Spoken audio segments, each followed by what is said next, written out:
بسم اللہ الرحمن الرحیم۔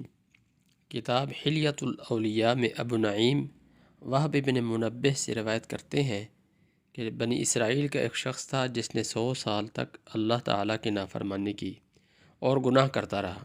اس کے بعد جب وہ مر گیا تو لوگوں نے اس کی لاش کو اٹھا کر اس سے نفرت کی وجہ سے کوڑے کے ڈھیر پر ڈال دیا۔ اللہ تعالیٰ نے حضرت موسیٰ علیہ السلام پر وحی نازل فرمائی کہ اس شخص کو وہاں سے نکالو اور اس کی نماز پڑھو۔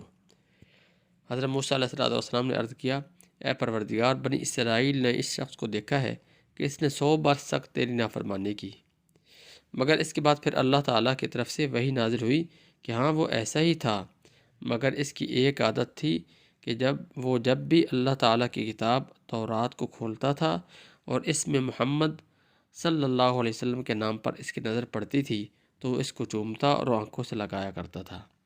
میں نے اس کی اس ادا کو قبول کر لیا اور اس کے گناہ معاف کر کے 70 حوروں کے ساتھ اس کو بیاہ دیا۔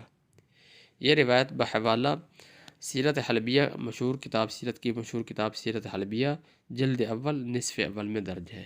اللہ تعالیٰ ہمیں عمل کرنے کی توفیق عطا فرمائے۔